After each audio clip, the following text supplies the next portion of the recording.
Whatever the occasion, effortless elegance is right this way. Because Hilton brings you new ways to stay courtesy of the Nomad London.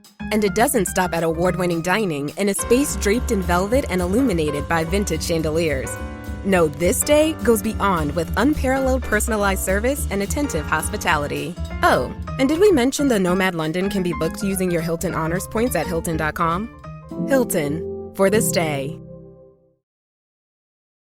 This episode is brought to you by Indeed. When your computer breaks, you don't wait for it to magically start working again. You fix the problem. So why wait to hire the people your company desperately needs? Use Indeed's sponsored jobs to hire top talent fast. And even better, you only pay for results. There's no need to wait. Speed up your hiring with a $75 sponsored job credit at Indeed.com/podcast. Terms and conditions apply. Good morning, guys, and welcome to the podcast. For those of you who are all into business, about personal and relationships, I've got Morag Barrett. She's calling in to us from New Orleans, and she is going to talk to us all about the importance of relationships and networking in professional development, career networking. And we're going to talk about toxic bosses, colleagues, great resignation, great retention. And I'm really happy to have her on and pick her brain. Morag, welcome. That sounds like a lot, though, for 30 minutes. We're going to get through it, though. It's going to be great. Yeah. Briefly chronicle your journey, and we'll dive into the questions. Okay, I will be quick. Aspiring engineer, ended up going into finance for 15 years. So know my way around a balance sheet, cash flow forecast, business plan, but recognize that having a great idea, a widget, service, or a product is only half of the equation.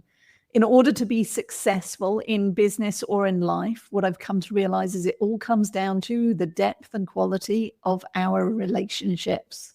And so that's what caused me to pivot from numbers to the human side of what makes and breaks careers, teams, and organizations every single day, which is what we're here to talk about now.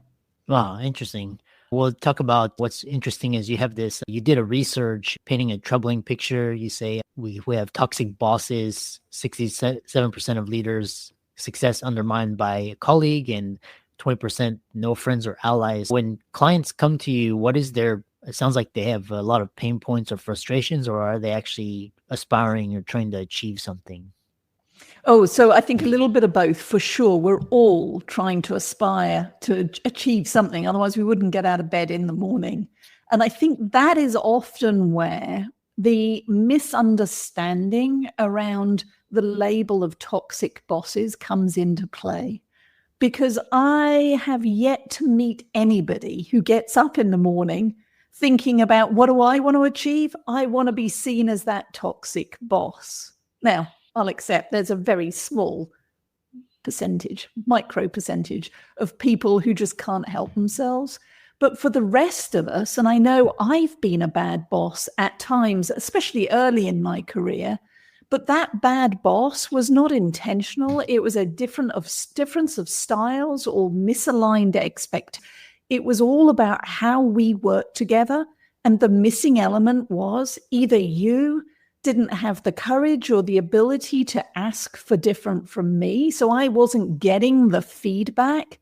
And I, as the boss, wasn't creating an environment where we were able to have that conversation. So my mission, why do I get up in the morning?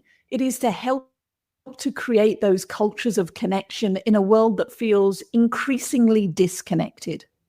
And if I can help reduce the friction, I've now had the opportunity to work with 20,000 leaders from around the world, 6 continents, all of whom are trying to achieve great things in their career and in the world, but are finding that the friction and the interpersonal skills is what's slowing them down. And so helping to break down those barriers through our executive coaching, our team building work, and our leadership programs is doing that one conversation and one relationship at a time. And interesting. And we certainly live in interesting times. And what I find fascinating is you're doing this work in this area, and a lot of people now are remote workers, or now a lot of people are solopreneurs, or people refuse to work for bosses and corporations and entities that don't align with them. So they're starting their own companies. So if somebody were listening to this, obviously you're in this kind of corporate, you help this area, but how can you translate your skill sets and your mindsets and mentality into somebody that's a solopreneur, entrepreneur, does their own thing?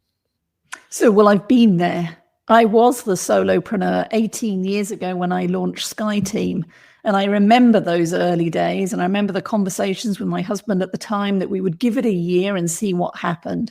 And having gone from a corporate career in an organization with thousands of employees to now just me, myself, and I, that feeling of loneliness and disconnection can actually catch you unawares. But here's the unexpected surprise.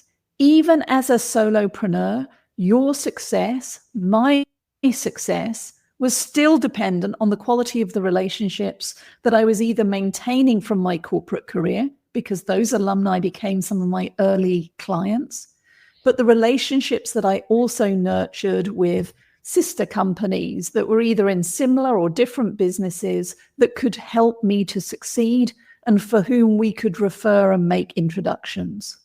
So the fact that we may be working in a smaller organization or a bigger organization, the irony is that feeling of belonging and that feeling of connection, or more importantly, the feeling of disconnection, can still exist. And so when we want to build that connection, it starts with each of us. So as a solopreneur, the way I got my people fix was threefold. Firstly, it was choosing to go and work in a coffee shop just because you've got the noise and the hubbub of people around you versus just in my home office. Second was actively leaning in to those communities, whether it's the Chamber of Commerce, the professional associations, that allowed me to again. Yeah, a little bit of technical difficulties with the internet, but talk about what's interesting is that you were talking about this connection, and when you were talking about coffee shop in today's hybrid world, how do we create genuine connections when we're not sharing the same physical space? So I will admit, prior to the pandemic, I was a real skeptic on whether or not relationships could be built virtually. And it's ironic because I also remember as a child having a pen pal in Australia with whom I had a relationship all by snail mail. And at least now, when we think about the modern day, you and I, here we are connecting. And when the internet is not messing with us, we can see each other, we can hear each other in real time. And what I've learned since is that it is a mental shift. But some of my newest and deepest friends I have made through Zoom, some I haven't even met in 3 dimensions, all because we chose to lean into the conversations. We chose to make the space for the small talk, to tell our stories, to share a little bit of our life journeys that get us to understand who we are and how we relate before just jumping into what we do and how we organize the project or the work. So how do we build connection when we're working across time and distance? We do it by just slowing down and putting in the intentional pauses and the opportunities to connect that used to happen serendipitously in the workplace, whether that's in the break room, going for a happy hour, or bumping into somebody at the station and riding the train home together. Interesting. And then the pandemic changed how we work, but did it change how we connect? What are you seeing in organizations now? So actually, we're seeing that the sense of loneliness and disconnection is increasing.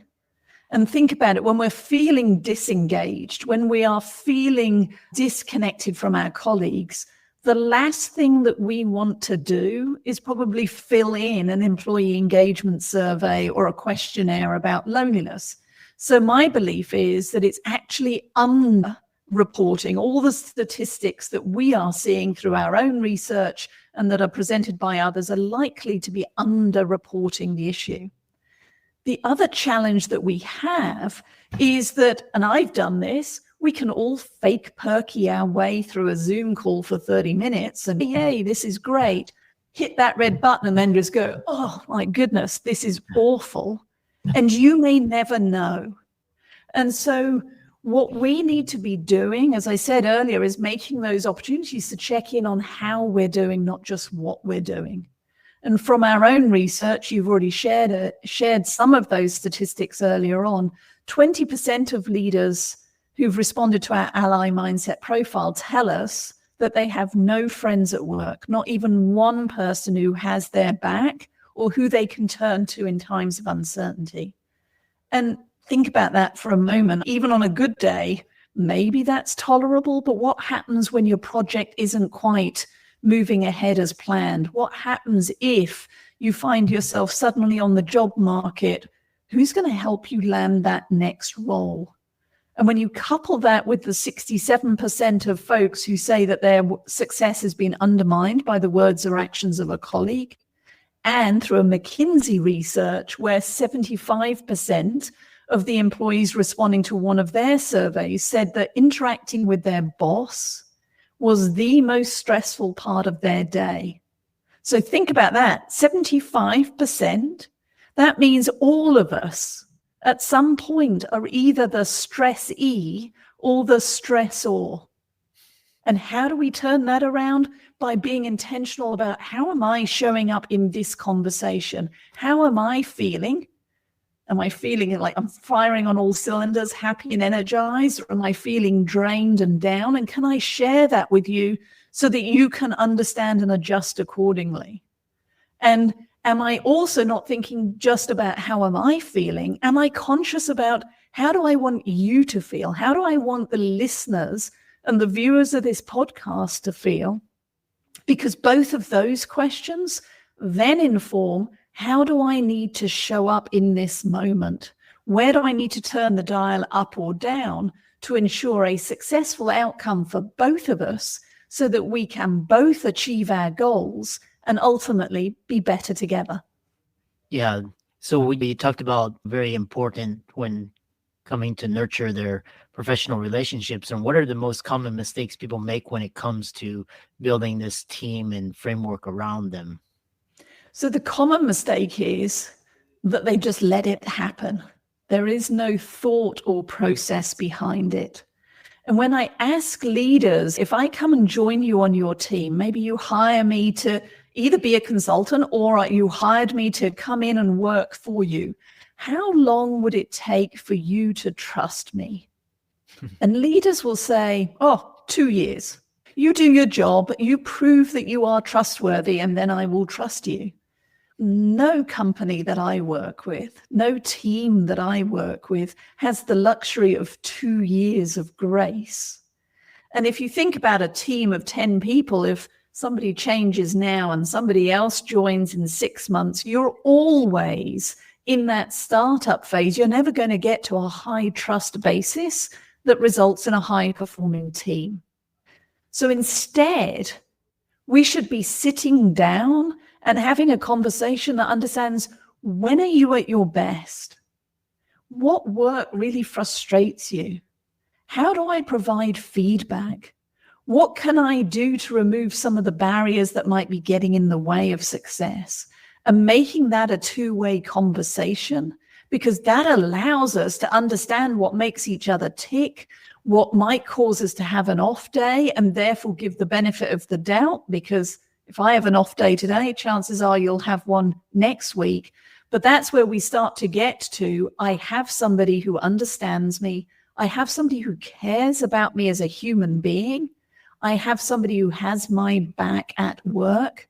And that's when we start to see innovation, creativity, informed risk-taking all start to increase, which just means that we are more efficient and able to bring our product, service, or widget to the market so much quicker and so much more efficiently. And you came up with this ally mindset. What makes it different from just being nice at work? So first of all, being nice is different to being kind. And I talk about that in our book, You, Me, We, Why We All Need a Friend at Work and How to Show Up as One, which I actually wrote with my two best friends at work, Eric Spencer and Ruby Vesely. So let me just start with what's the difference between nice and kind. So nice is telling people what they want to hear. Oh, Morag, you sounded fine on that podcast. Kind is, oh no, you spoke too long. You interrupted. You give me the feedback I need to hear, even if it stings a little bit, to help me to be better.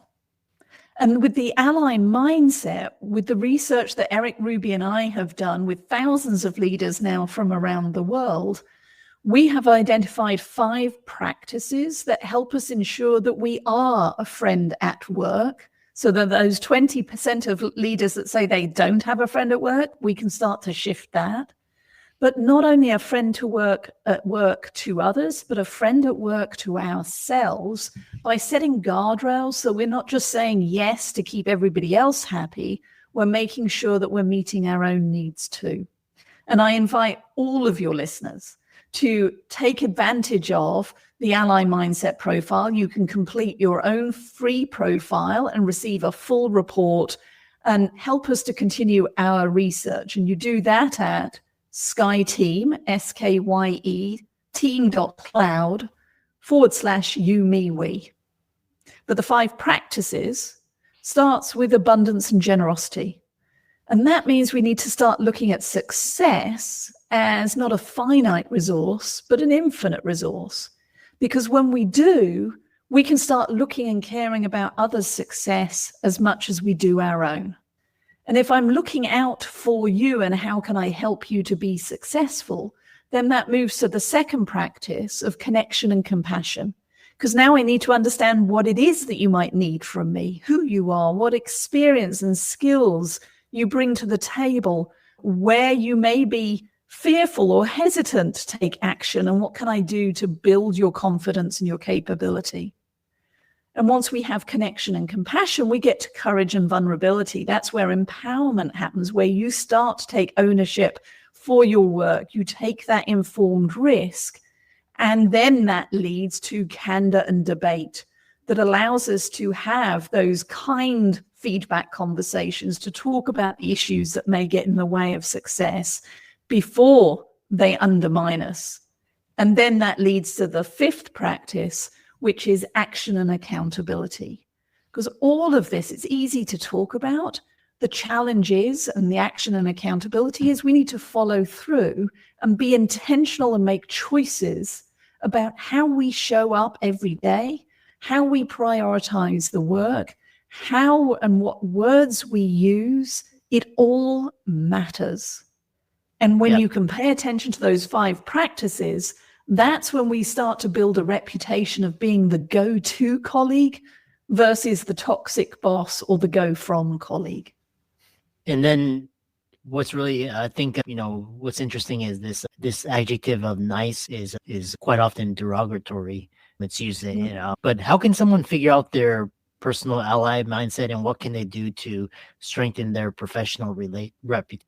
So first of all, take the Ally Mindset Profile. And as I said, SkyeTeam.cloud/you, me, we, and get your hands on a copy of both my books, Cultivate the Power of Winning Relationships and You, Me, We, Why We All Need a Friend at Work and How to Show Up as One. Now, what that will do is it will give you the inside out perspective. It will help you to understand, are you aligned with your own intent of what sort of reputation are you trying to build? But the best way to find out and to be that ally at work is you've got to ask and do it with others. Leadership is a contact sport. So once you've defined what does it mean to be a friend at work, to be a great leader, to be an ally, however you want to define it, ask your colleagues, what 3 words describe me at my best? What 3 words might you use to describe me when I'm not at my best? And see how that aligns with your intent.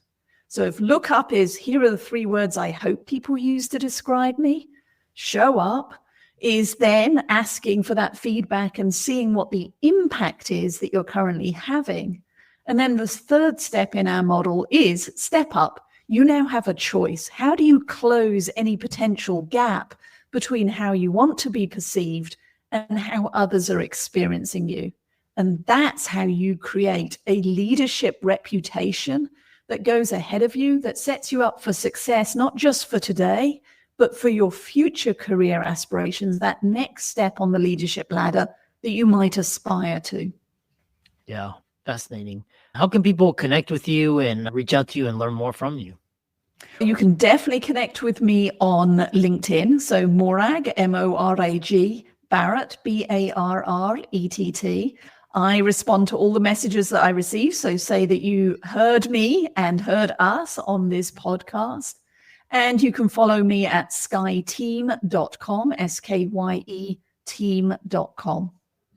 Excellent. Thanks so much for coming on and really fascinating conversation. Thank you.